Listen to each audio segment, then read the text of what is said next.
क्या आपने कभी तारों को देखा है एक साफ गहरी रात में और सोचा है कि वे शाश्वत क्यों लगते हैं, अनंत तक फैले हुए, जबकि हमारी जिंदगी इतनी छोटी है, ब्रह्मांडीय समय में बस एक पल।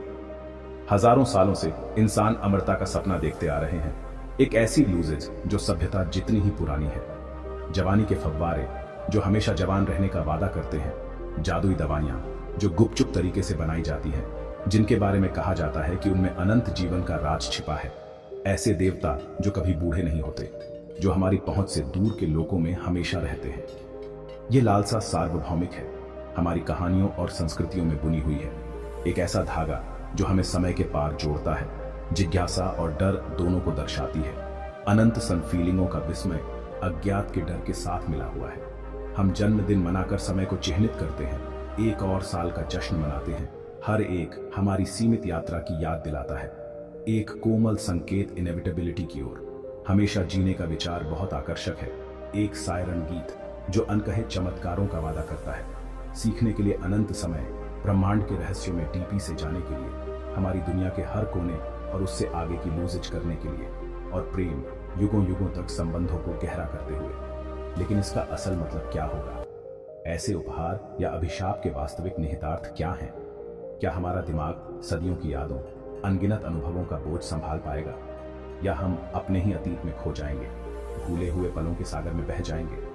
अमृता का सपना जितना कैप्टिवेटिंग है, उतना ही कॉम्प्लेक्स भी है। इन्फिनिट टुकड़ों वाली एक पहेली। विज्ञान हमें जादू नहीं, विशफुल थिंकिंग नहीं, बल्कि जीवन और मृत्यु के वास्तविक मैकेनिज्म्स, बायोलॉजी के इंट्रिकेट डांस को एक्सप्लोर करने के लिए इनवाइट करता है। यह अंडरस्टैंडिंग ने के लिए कि हम हमेशा क्यों नहीं जी सकते, कम से कम अभी तक नहीं।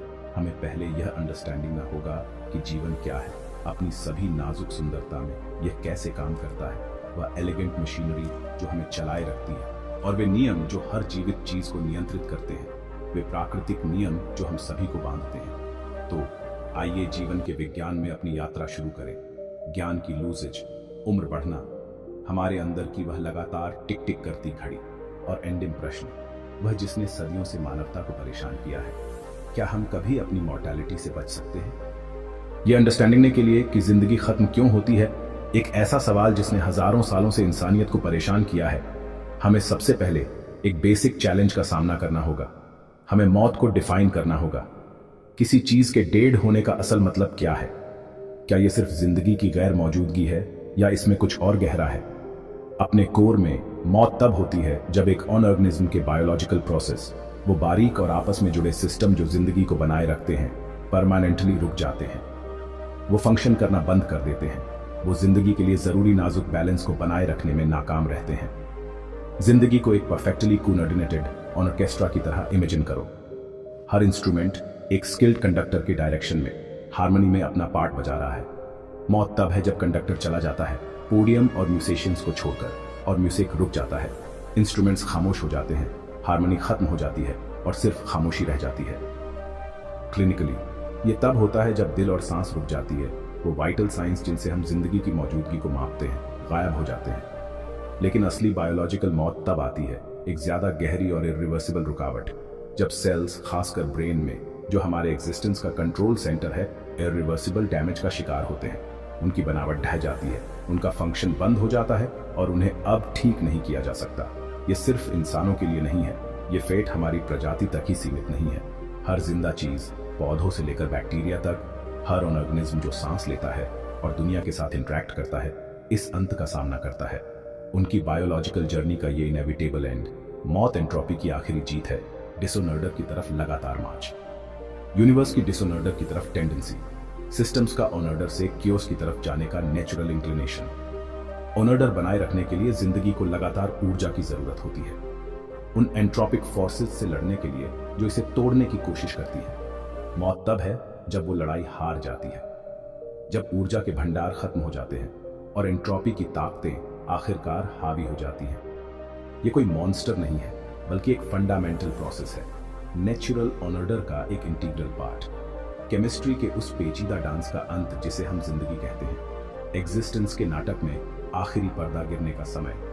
मौत को अंडरस्टैंडिंग ना हमें मिथ से साइंस की तरफ ले जाता है, डर और अंधविश्वास से ज्ञान और समझ की तरफ। हमें यह पूछने देता है, इस इनएविटेबल प्रोसेस को क्या ट्रिगर करता है? वो कौन से मैकेनिज्म हैं जो इस इनएविटेबल आउटकम की तरफ ले जाते हैं? जिंदगी हमेशा के लिए क्यों नहीं चल सकती? वो कौन सी इनहेरेंट लिमिटेशंस हैं जो हमें अमृता पाने से रोकती हैं? इसका जवाब बायोलॉजी, केमिस्ट्री और फिजिक्स की लिमिट्स में है। वो फंडामेंटल लॉज जो हमारे यूनिवर्स को कंट्रोल करते हैं। ये जानने के लिए हमें ये देखना होगा कि जिंदगी कैसे बूढ़ी होती है। हमें सेनेसेंस और डीके के रहस्यों में डीपी से उतरना होगा, और क्यों हर चीज आखिरकार खत्म होनी चाहिए, क्यों मौत एग्जिस्टेंस की कीमत है। अगर मौत फाइनली मंजिल है तो बुढ़ापा वो सफर है जो हमें वहां तक ले जाता है। बुढ़ापा समय के साथ शरीर के काम करने की क्षमता में धीरे धीरे कमी आना है, एक स्वाभाविक अटल प्रक्रिया। जैसे एक कार सालों के इस्तेमाल के बाद घिस जाती है, वैसे ही हमारे शरीर में हर स्तर पर छोटे छोटे नुकसान जमा होते रहते हैं। हमारे अंग कम कुशल हो जाते हैं, हमारी इंद्रियां कमजोर पड़ जाती हैं और हमारा इम्यून सिस्टम कमजोर हो जाता है। क्यों? विकास प्रजनन तक जीवित रहने पर केंद्रित है, उसके बाद रख रखाव को ज्यादा महत्व नहीं दिया जाता। हमारे शरीर जवानी के लिए अनुकूलित है, ऐंदहीन मरम्मत के लिए नहीं। वही प्रक्रियाएं जो हमें ऊर्जा और विकास देती हैं, वे ऐसे उप उत्पाद भी पैदा करती हैं जो लंबे समय तक नुकसान पहुंचाते हैं। बुढ़ापा एक जीवंत जवानी का परिणाम है, एक सार्वभौमिक जैविक घड़ी जो हम सभी के भीतर टिक टिक करती रहती है। यह कोई दुर्घटना नहीं है, बल्कि जीवन के विकास का एक परिणाम है। हमारे शरीर प्रदर्शन के लिए बने हैं, स्थायी रहने के लिए नहीं।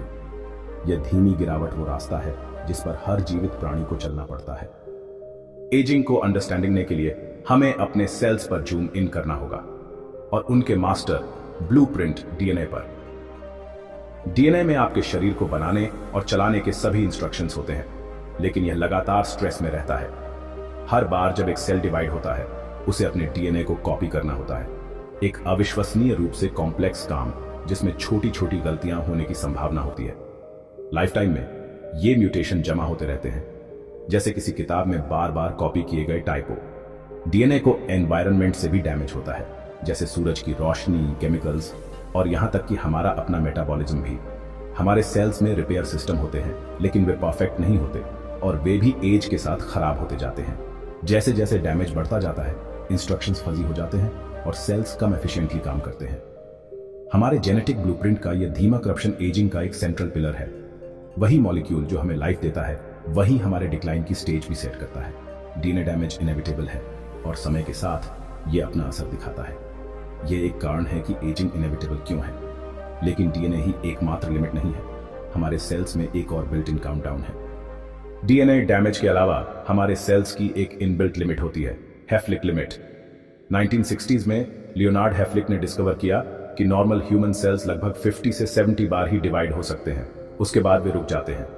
ऐसा टेलोमेयर के कारण होता है। क्रोमोसोम के एंड्स पर प्रोटेक्टिव कैप्स होते हैं जो हर डिवीजन के साथ छोटे होते जाते हैं। जब टेलोमेयर बहुत छोटे हो जाते हैं, सेल्स सेनेसेंस नामक स्टेट में एंटर करते हैं। वे जिंदा रहते हैं लेकिन डिवाइड नहीं हो एबल। यह डैमेज्ड सेल्स को कैंसर में बदलने से रोकने के लिए एक इंपॉर्टेंट सेफ्टी मैकेनिज्म है। लेकिन इसका यह भी मतलब है कि हमारे टिश्यूज में रीन्यूअल और रिपेयर की एक लिमिटेड कैपेसिटी होती है। जैसे जैसे ज्यादा सेल्स अपनी लिमिट तक पहुंचते हैं, हमारे शरीर धीरे धीरे ठीक होते हैं और ज्यादा वल्नरेबल हो जाते हैं। कुछ सेल्स जैसे स्टेम सेल्स टेलोमेयर को रीबिल्ड कर सकते हैं, लेकिन ज्यादातर नहीं कर सकते। हेफलिक लिमिट एक ट्रेड ऑफ है।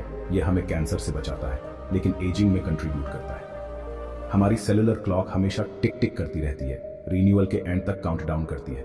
यह काउंटडाउन एक बड़ा कारण है कि हम एज क्यों करते हैं, और यह तो सिर्फ कहानी का एक हिस्सा है। हमारी बॉडीज को लगातार फिजिकल वेयर एंड टेयर का भी सामना करना पड़ता है। किसी भी मशीन की तरह हमारे पार्ट्स भी यूज के साथ खराब होते जाते हैं। जॉइंट्स घिस जाते हैं, कार्टिलेज पतले हो जाते हैं और ऑलोसन की क्लैरिटी कम हो जाती है। ये जेनेटिक फेलियर्स नहीं है, बल्कि दशकों के इस्तेमाल का नतीजा है। केमिकल लेवल पर ऑक्सीडेटिव स्ट्रेस एक मेन कल्प्रिट है। जैसे जैसे सेल्स एनर्जी के लिए ऑक्सीजन का यूज करते हैं, वे फ्री रेडिकल्स बनाते हैं, अनस्टेबल मॉलिक्यूल्स जो प्रोटीन्स, फैट्स और डीएनए को नुकसान पहुंचाते हैं। हमारी बॉडीज में डिफेंस मैकेनिज्म होते हैं, लेकिन थोड़ा डैमेज हमेशा हो ही जाता है, जो टाइम के साथ बढ़ता जाता है। एजिंग डीएनए करप्शन, सेल्यूलर काउंटडाउन्स और फिजिकल वेयर का कॉम्बिनेशन है। ये प्रोसेस एक दूसरे को स्ट्रॉन्ग करते हैं। डीएनए डैमेज रिपेयर को खराब करता है, खराब सेल्स को बदला नहीं जा सकता और यह साइकिल चलती रहती है।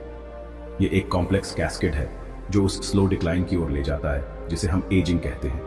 कोई एक कारण नहीं बल्कि कई इंटरट्वाइंड फोर्सेस। नतीजा, एक बॉडी जो धीरे धीरे अपनी रेजिलियंस खो देती है। यह हर लिविंग थिंग की रियलिटी है, लेकिन साइंस फाइट बैक कर रहा है। बढ़ती उम्र और मौत का सामना करते हुए विज्ञान इस प्रक्रिया को धीमा करने या इसे उलटने के तरीके लूजेज रहा है। लंबी उम्र पर रिसर्च तेजी से बढ़ रही है, जिसका मकसद सिर्फ जीवन काल को बढ़ाना नहीं है, बल्कि स्वास्थ्य काल को भी बेहतर करना है। यानी वे साल जब हम अच्छे स्वास्थ्य में विक्टोरिया हैं। एक तरीका सेनेसेंट सेल्स को टारगेट करता है।